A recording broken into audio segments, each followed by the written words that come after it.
quick as I thought I would. Rather than me saying anything prepared, I'll take questions. Does anybody from CEDC have any questions for me about the letter that was written? Could you explain the background of this, Pat? Oh, very simply, in the last few weeks, I've had a number of conversations with supervisors, other supervisors, with members of the public. And after a lot of reflection and consideration, and looking at the history of Columbia County's partnership, not only with CEDC and the IDA is, for example, the Commerce Park. The Commerce Park was purchased, the county purchased it a number of years ago. I think, Bill, in the late 80s, early 90s. I think it was you always ask 90 the or oldest 91. person. You always ask the oldest person. No, it's 1990, 89, 91, yeah, something like that. And here was what? And as every time a lot has been sold, $60,000 has been paid back to the county, which represents a share of the purchase price. And in seeing this situation here, it's much the same. It was really very close to where the Commerce Park, it really is almost a part of the Commerce Park. I, myself, after talking to people, thought it was appropriate that the county should be made whole for the purchase price. And after doing some research, I came up with a figure of, I think, about $109,950 plus closing costs. So that's how I arrived at $114,000. Do the future economic benefits enter into the analysis at all? Absolutely they do. And also the condition of the property. I understand there's a lot of fill that has to be removed that the county deposited there. And, you know, I certainly respect, you know, the developer of that site has been in business in Columbia County for over 100 years. They've got a number of, they've got 240 employees. And, you know, the possibility of having more employees certainly entered into it. But when weighing that against the purchase price, I think it's only fair to the taxpayers that they would be paid back for their investment, which was almost 20 years ago.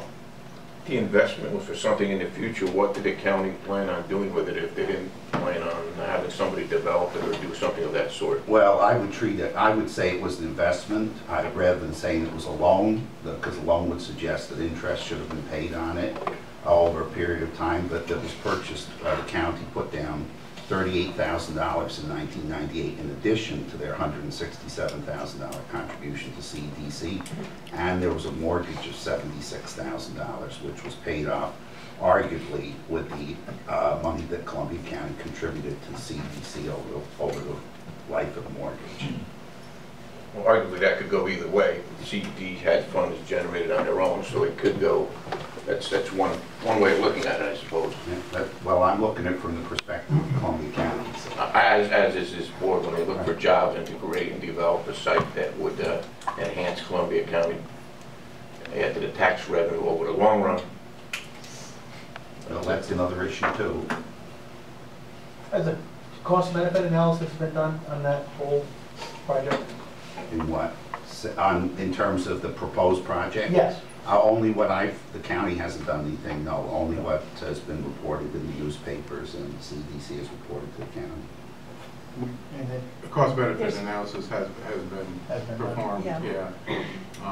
what does it reflect? It reflects about $11.6 million annually into the local economy of Ginsberg's, and that includes such things as payment to vendors, income taxes paid by employees, and things of that sort. Was that presented to the board when they deliberated on this? The CEDC board, no. It was presented to... No, was it presented to the Board of Supervisors, that cost-benefit analysis? The Board of Supervisors didn't deliberate this. I discussed it with some of the supervisors and I wrote the letter on my own motion. Were you aware of the cost-benefit analysis that Kenneth was aware of when you wrote that letter? I was aware that I would think out that it would be substantial, but I wasn't aware of that exact figure.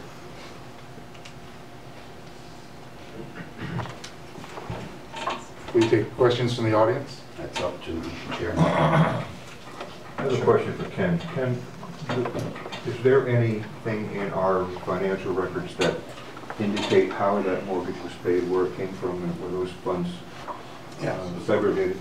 Yeah, we have financial records, went back, dug them out, Lisa dug them out. But where our funds were intermingled with what we actually generate from loans and technical assistance and those things, as well as the county's contribution. Well, as Chairman Grant just pointed out, the county did an additional $36,000 that year for the property, specifically for the property. And the mortgage was taken out by CEDC. Now it's very hard to determine where that money came from, but since the majority of the funding was from the county, you could attribute a large portion of that payoff of the mortgage to the county funds. But that's just, you're kind of guessing at that number. Yeah, I mean, There's nothing, there's no estimating. I'm not guessing. I'd say estimating, Paul. Yeah. Estimating. So would the county be amenable to the $36,000 they take back and not the amount of the mortgage that really came out of our operating budget? I can't answer that question because I'm only one, but personally I wouldn't do that. Well, it would be under your recommendation. You wrote the letter without the board. I wouldn't do that. Okay. A question for Ken about where we stand with the contract with Ginsberg's for this land sale. We're still in the 90-day period for review by the New York State, which is not only the ABO, which is posted on their website, but it is also sent to the Senate, the Assembly, and the Governor's office, I believe, the Comptroller's office. So we have to wait for that period until to execute the contract. So it can be amended. The contract can be amended because it's not executed yet. And I think as Pat said, this is no different than the Commerce Park, in where the county is made whole in terms of the principal that it paid for the Commerce Park.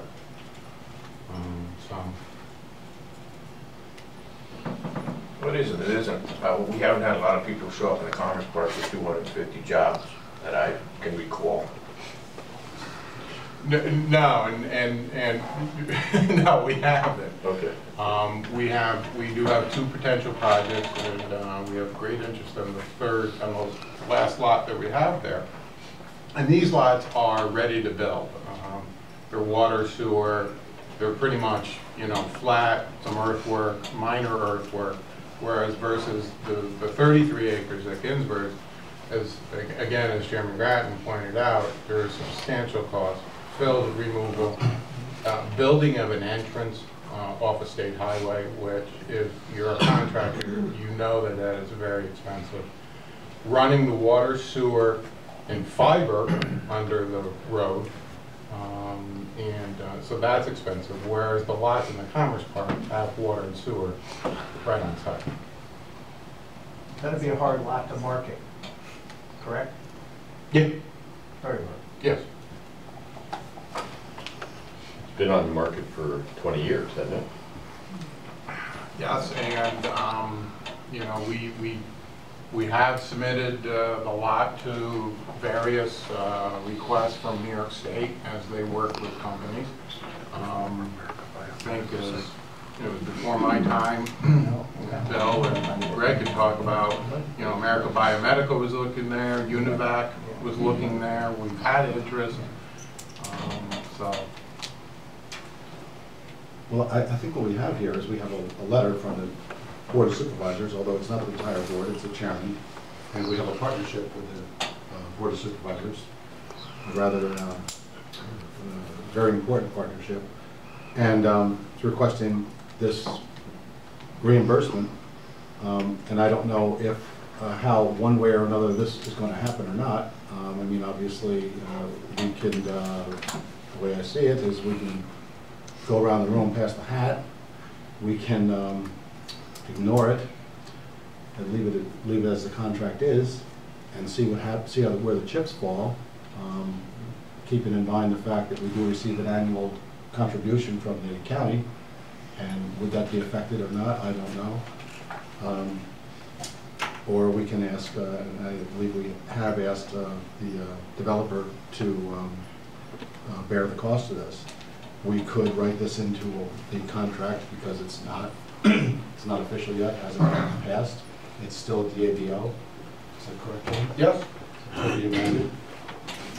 I do think, though, that the value of the appraised value versus the, what the county's asking to be a reimbursement, I think it works out to about a little less than 40% of the appraised value. So if we did require the developer to pay this money, reimburse us, so we could pass it through the county, we would be selling the property at about 40% of appraised value, which is not a bad deal.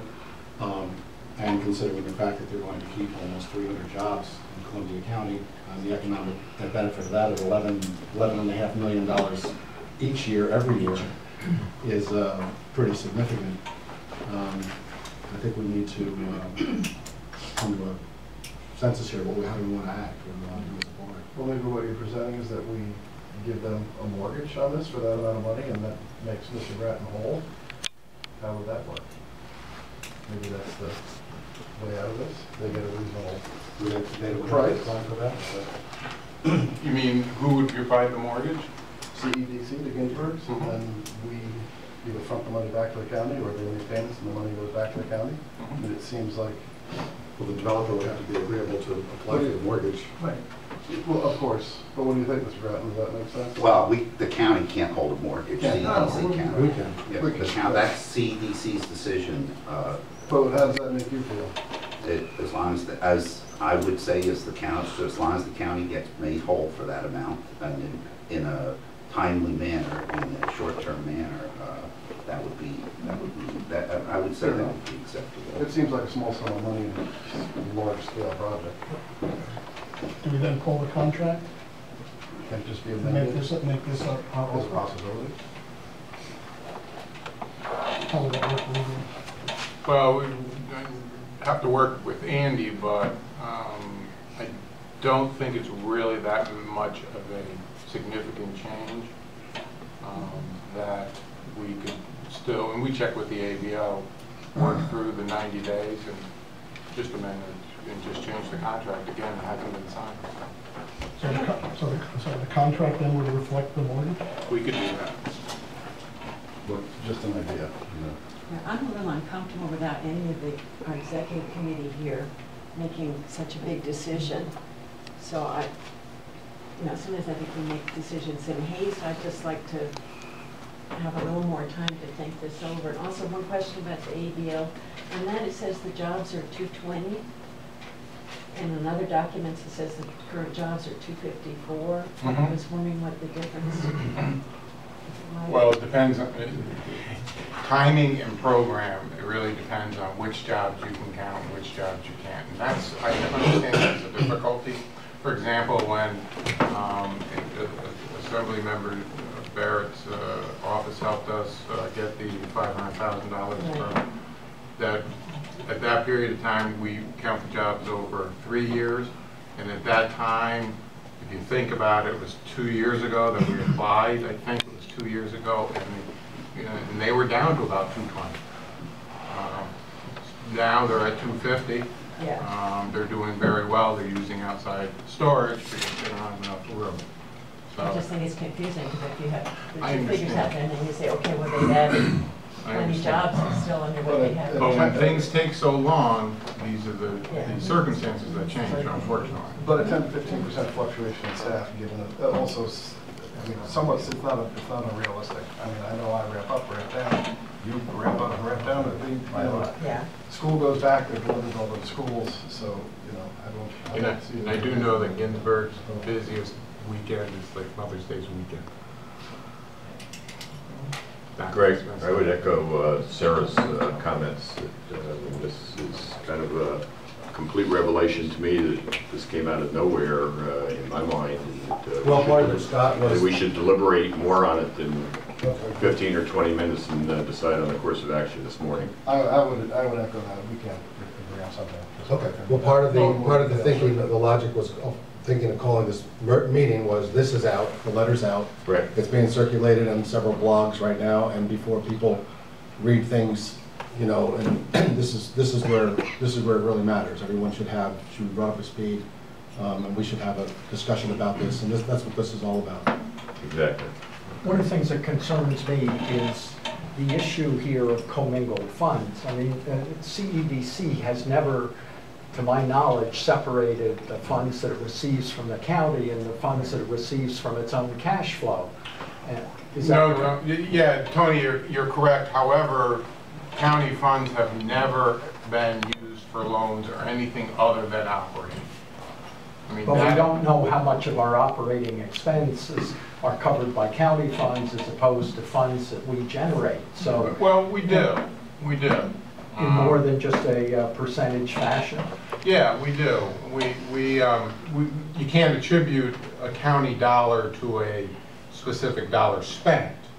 But you can see that in this year, don't forget, the CEDC was reduced by the county in terms of money from 450 to 437.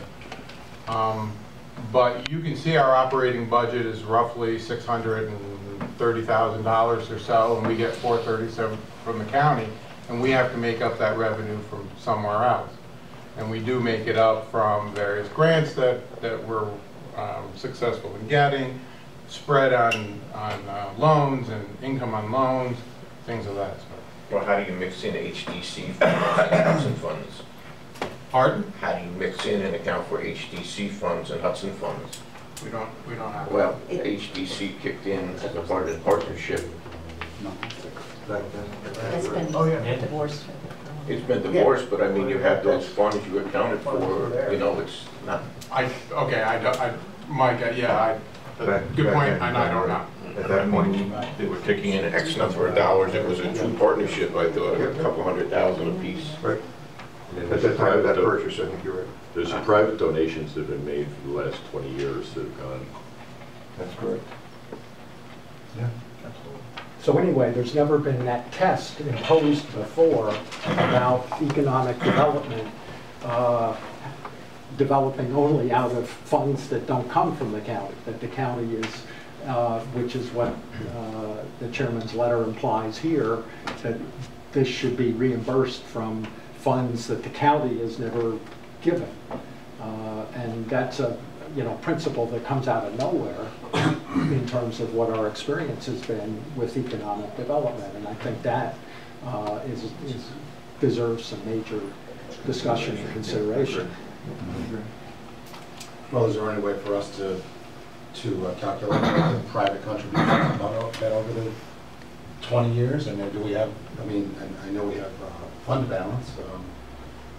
Is there any way to determine that, I guess? Well, we can determine what the contribution, private contributions, in fact, over a certain period of time since the land was purchased, that we can do that. That is outlined. Is that what's being discussed here? Tommy? Well, part of it is in the sense that, if we're looking at 114, is it even in the realm of possibility that CEDC has $114,000 that doesn't have any part of it ever attached to county contribution? But the bigger principle there is why would that be an issue after 20 years of the county anteing up for economic development through CEDC without that being established in the beginning, that we should make a distinction between funds that came from all other sources and funds that came from the county contribution. It was never, to my knowledge, it never had a special reference on it before. What was the date of that purchase? 1996 was a contract signed, and 97 was closing. 97,500. Seems around 2000, but I'm not sure of those dates.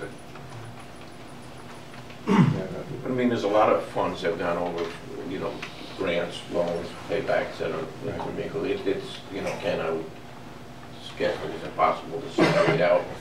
And if the county wants to claw back on every, on the 200,000 they donated every year. I understand, Paul. Thank you. I don't know how that's going to happen.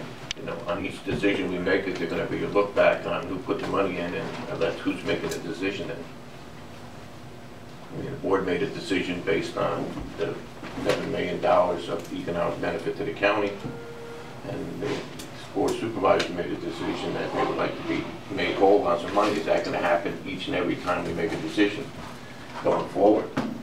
Because the county has been the big sponsor of this agency. It's a worry that, you know, look at each decision we make and say, We don't That's have the any simple deciding this parcel, right? It's the only parcel CEDC owns. These two, one Commerce Couldn't hear you, Bruce. Yeah, there's one in the I question how many parcels CEDC owns, because most of this is done through the IDA and the Commerce Park. Yeah, there is one, Sarah is correct, there is one in the Commerce Park, but the county has been reimbursed for that. I have a question about the contract again. I mean, if we are going to have further deliberation, which I agree is appropriate, should we at least take some action on that contract? If it is going to be amended to some degree, should the contract be, can we pull the contract temporarily? What legally can we do? Yeah, I don't think that right now you have to do anything with the contract, because we still have another at least month until that 90 days is up. But if it's going through all those processes with those terms, Yeah. don't we have to resubmit it with new terms, i.e. potentially a mortgage or something else? That is something I'll check with the ABO on. If we simply say to them, look, you know, it's not going to be this amount, it's going to be 114. As long as we're going that way and not giving more, I think the ABO would probably say, hey, look, you know, that's fine. Basically, the deal is still the deal with all the other information. The only thing that's changing is maybe $1 to 114. Or they need to be put on notice to them? I'll call them to that, yeah. And I spoke with Andy about that, it would rather be a pretty simple comment to the application process, whether it's a 14,000. And it doesn't restart the clock for another. He didn't think so. I wouldn't think so. Andy didn't think so, who also couldn't be here today, so I asked him that. this letter's been out for a while. Has Ginsberg responded on it? Ginsberg's. Also, since we do have an interested party here, I'll ask John, do you have any thoughts or comments on it? I mean, since you are here and you are an interested party? I mean, I know this directly affects you, I wasn't going to... I'm not prepared to make any... I understand, John, I understand. Not a problem. But we don't have a, the fact is, we don't have a signed contract back from the land developer, from Ginsberg's. So there would be no breach of the contract should we amend it, because it hasn't been executed yet. Andy did inform me of that yesterday, so that does exist. I don't know that that will exist next time we meet, for example. I mean, I don't know, can you speak to that, Ken? I mean, is there a possibility that... October 28th is our next meeting, and yeah, we can have that. Well, hypothetically, I'll throw it out there. What if Ginsberg, this is a public meeting, return the contract between now and the 28th, and now we want to amend the contract? They keep, no, there's been no contract officially sent to Ginsberg, so we can't do that till within 90 days. Okay, good, So. good, all right. I have one other question to Sarah's point about the executive committee. How does the board want to handle this? Do you want to put that on the executive committee to come back with a recommendation, or at the next meeting, just further discussion? How do you want to proceed? I agree with that. Yeah, It's not an executive. I mean, there's no guarantee, Executive committee. understanding that there's no guarantee one or any of those executive committee meetings will be at the next board meeting either, so we have to, I think it's something we need, there's not a sense of real urgency if we're within a 90-day window, but I don't know if we're at day 89 or 45, you know, we do need to understand that could happen. I mean, Chairman, Ken, are you, the county, be patient as we work through this? We're a county patient. We're a government agency. Lots of patience. And that being said, I'd just like to say, and unfortunately I didn't have an opportunity yet, this, I've got a 5-page list here of the accomplishments of CEDC from 2009 on, and I thank you all for that, and it's remarkable what's been done. I'm going to ask if maybe somebody can make some copies and copies for the public here to give out here. It's an this one project is not a reflection upon the work that CEDC has done or the whole goals of CEDC. The accomplishments have been admirable. They've been, in all areas of the county, they've been very, very small businesses and very large businesses. Have every one of these projects been 100% successful? Absolutely not. But, you know, the fact of the matter is as I understand, about 50% of startup businesses fail in the first year. We can't expect to do better than the norm, but what we can do is continue to support businesses. This isn't this letter that was sent isn't a reflection. It's not a criticism. It's weird that given the economic situation here, is the county needs to be made whole for that initial investment a number of years ago. Everybody follows the media. The county's asked is considering selling the nursing home. That means about 200 people are no longer going to participate in the New York State pension system. That's just one aspect of it. And that's a situation the county's been forced into by economics, by forces larger than anything in the county that we deal with. So I think it's entirely appropriate the stand that's been taken to ask the county to be made whole for the land that CEDC is selling today. Thank you. No, we're not going to. You still, I thought you said you would take questions. No, we're not going to get into a public debate. So you're changing your position? There's one other agenda item. It's a question, not a discussion on debate. this with the board. Make a motion to go into executive session to discuss personnel issue. It has to be more specific than that.